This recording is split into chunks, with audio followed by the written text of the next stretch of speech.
ciidamada ICE ayaa waxa ay howlgallo ka wadaan saddexda gobol ee Mareykanka oo Soomaalida ugu badan. Assalaamu calaykum waraxmatullaahi wabarakaatuh. Asxaabta ku xiran janaalka mar kale soo dhawaada aad iyo aad u mahadsantihiin. Maanta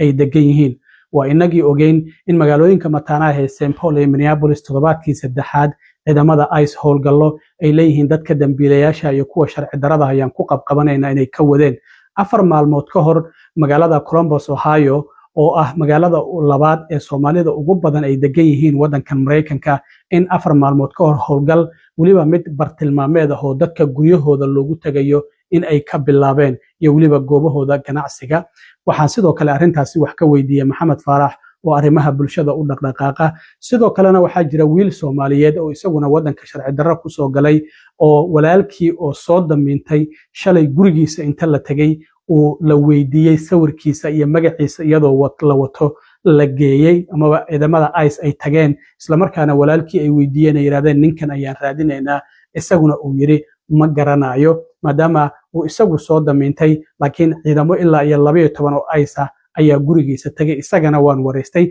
marka wareysiyadaasi kala duwan ayaan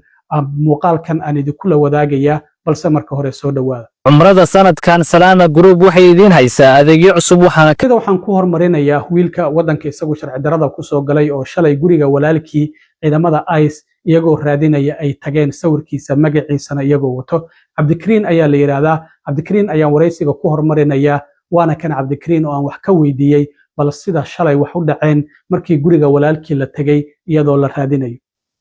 cilmi waa ku salaama marka hore waa shalay subaxii abaari markay eedneen 9 subaxnimo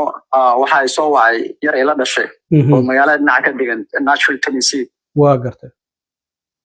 wuxuu ii sheegay in la raadinayo asaga loo imaaday oo ayagoo wataan sawirkayga ee dhahayaan ninkaan u baahanahay iyo magaceygaba wataan. magacaadoo saddexan iyo sawirkaaday wateen maxay dhamaayeen marka ciidamada ICE oo guriga walaalka tagay? والله جوارد الباب كهرسوس تاجي وحيان 3 ميل 3 ay u kala taagnaayeen 3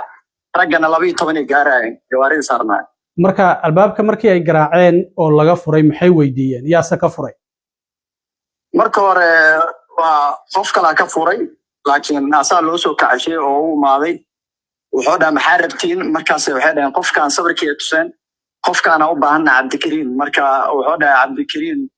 gurigaan ma degno mana aqaano marka asigii waxay dhaheen qofkaan ama adi tahay. waa gartay. inkastoo walaalna aan isku eegnaa marka waxay dhaheen qofkaan adi ama taamihii oo dhaho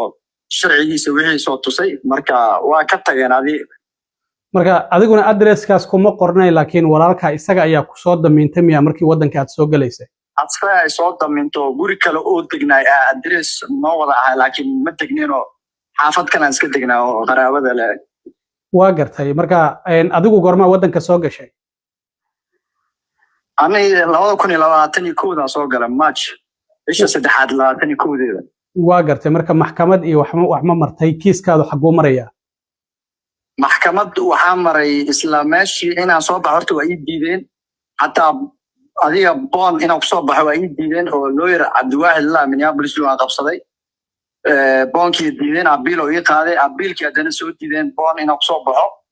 markii dambe maxkamadii meesha iskaga maray July markay ahayd 23 oo maxkamadda finalka individual court-ka. waa gartay. adiga 3 saac maxkamadda socod dood dheer kadib waxay dhaheen adi kiiskaaga waa ku qanacna laakiin macnaha granted ma ku dhihi karno. waa garto ogolaasho kuma siin karno asylum kuma siin karno. waa gartay. maska laabane mase abiila qaadane. haye marka abiila qaadanaan dhahay sidii marka abiil u qaadanaa hadane. haye abiilkii lawyerkii xareeyay welina meesha ku jira detentionka meel Fort Worth lahayo Texas ka tirsan ayaa markaas ku jirta. imisa xirneed marka oo xabsi ku jirta inta aan lagu soo darin? 2 bilood miya? 7 bilood. waa gartay. oo marka hore California ka soo gal laakiin meelaha dadka la geeyayo buuxeen waxaa lii xawilay Texas lii xawilay anagoo badan. waa gartay. marka waxaa ii soo dirtay in qoraal maxkamaddu 22kii aan iraahday sanadkii 2022 in reject lagu siiyay ma sidaas ah? 2021 July diidma liisii maxkamadda caadiga abiilka waa marka hadana waxa liisinaa BIA code Board of Immigration Appeal. waa gartay. ayadana waxay iga soo daba direen anoo Nashville joogo ismiis waxa la dhahayo macnaha keeskii inay laadeen waa gartay haddana sidii waxaan sii xareeyay maxkamad kale oo Fifth Circuit Law ku taalo Louisiana maxkamadda racfaanka tii ayadana haddana diidmo kale iga soo daba dirtay waa gartay adiga TBS oo loo yarkay xareeyay TBS-kina waa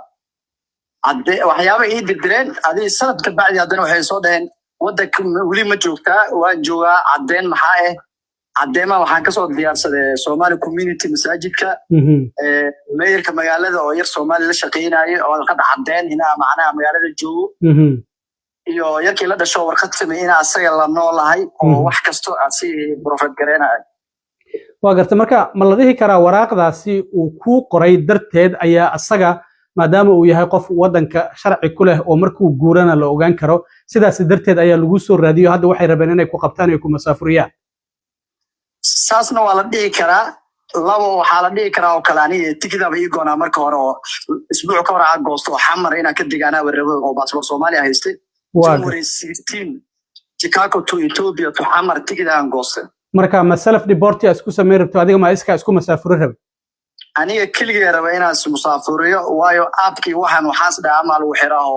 dad kale lagu la raadiyaa waqti laga lumiya haddana waayo dhalinyaro badan oo Louisiana ku xirana macnaha wada xiriirna oo ii sheegay in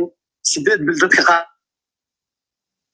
la celiyo wala celiyeen oo 8 bilood ay ku qaadanayso xabsi 8 bilood ay ku jiraan ilaa hadda celisna rabaan hadda maxaa ku qorshaysan marka qorshay waa ani markasta waa inaan laabto waa qorshay 5 sano jooga marka inaan laabto aniga qorshay ahayd laakiin hadda waqtigan kula hadlayo Nashville Tennessee waa ka soo tago lawyerka inaan la tashto oo sii socdaa Minneapolis Illinois si maraya waata marka wuxuu kugu taliyo talada lawyerkaada qareenkaada rabtaa inaad qaadato si fiican wuxuu ugu taliyo markaas ilaa si nadiif oo li qashqashaadin shalay yarka walaalkii waa lawyerka saas dhacdo dhahay marka lawyerkana oo adiga wuxuu dhahay waa in aan ka wada tashanaa magaaladana warar waxaan ka maqlayo TSA-da in lagu amrayo xataa qofka baxay in ay isu soo gudbiyaan oo soo sheegaan waa wada shaqeeyaan airportadu waa federaal marka TSA-da baad airport kugu qabanayso marka waxaas dhaha ku degdegina ayadana ilaa la tashi badan inaa sameysaa waa self deportigan ku sheegaya horta wax dhibaato ma lahan waa run inta badan waa laga yaabaa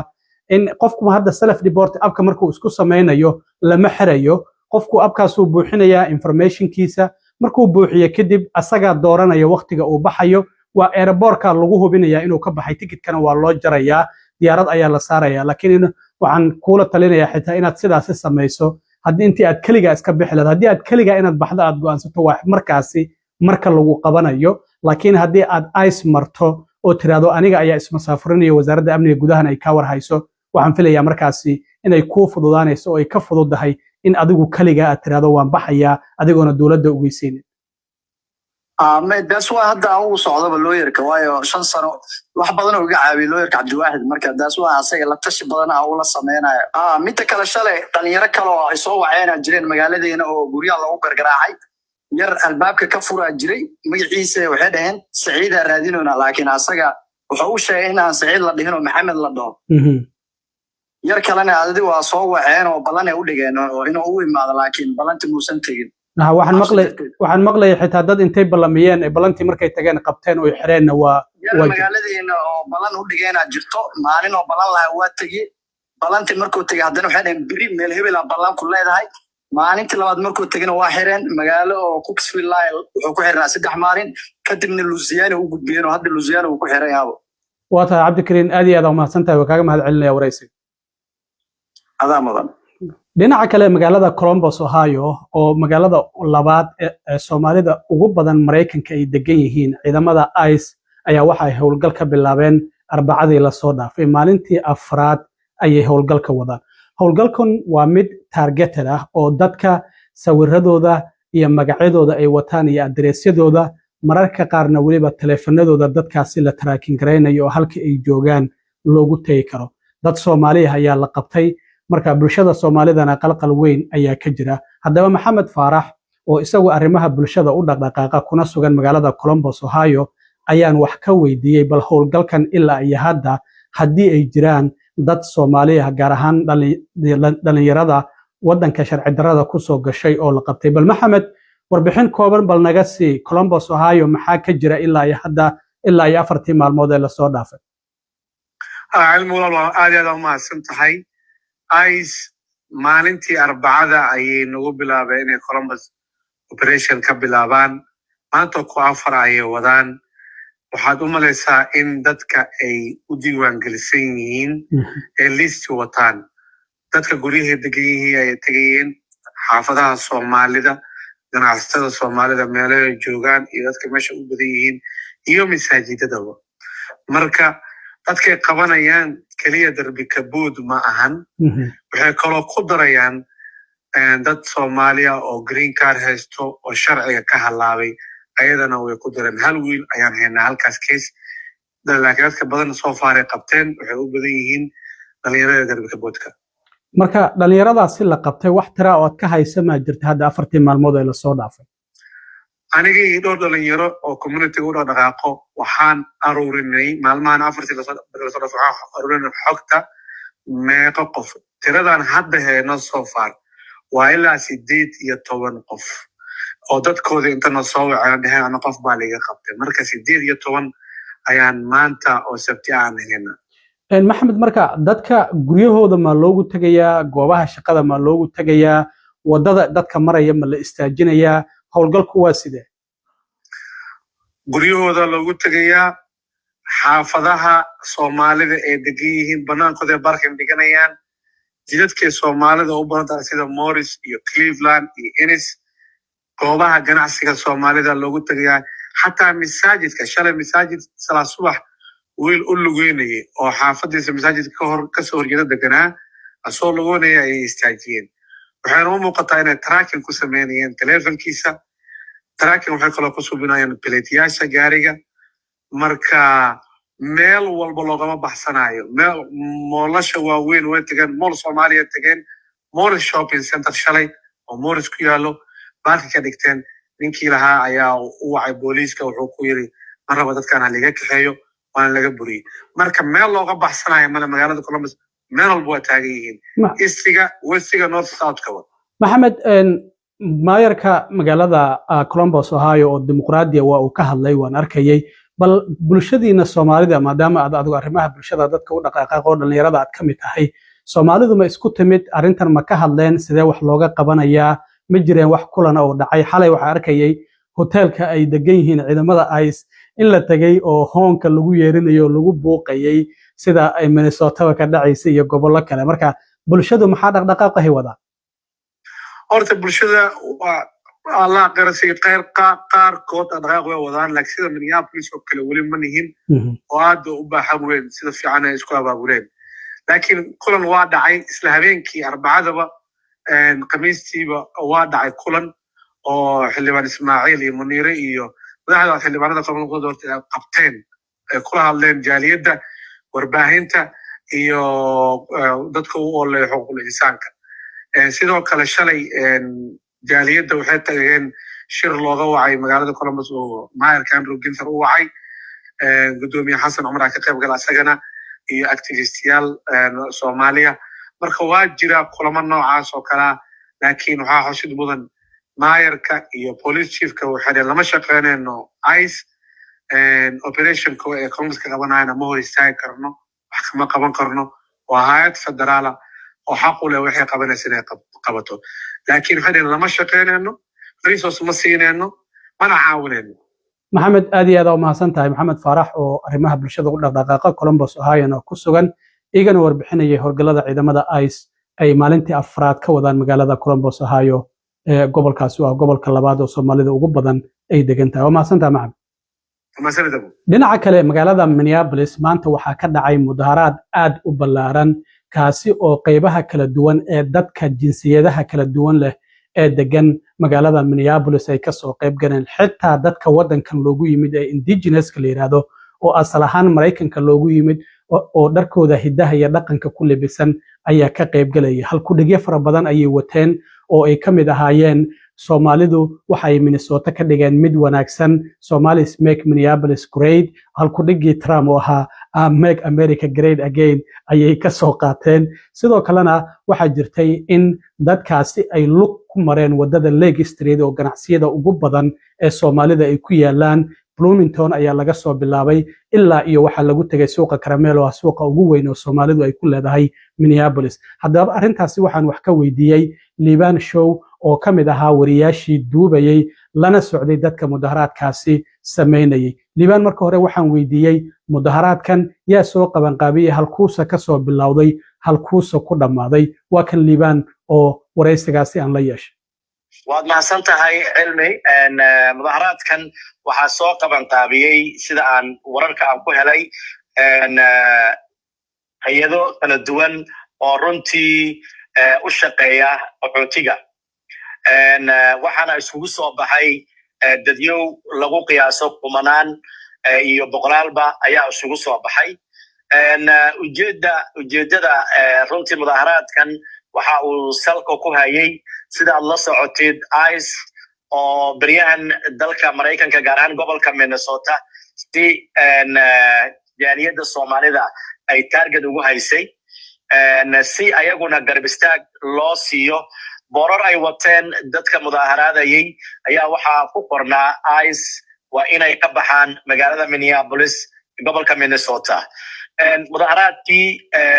lug ahaa iyadoo run ahaantii weatherka magaalada Minneapolis aad qabow iyo dabeelo ay u jireen ayaa dadku ma aysan ka leexan wadada Lake Bloomington ilaa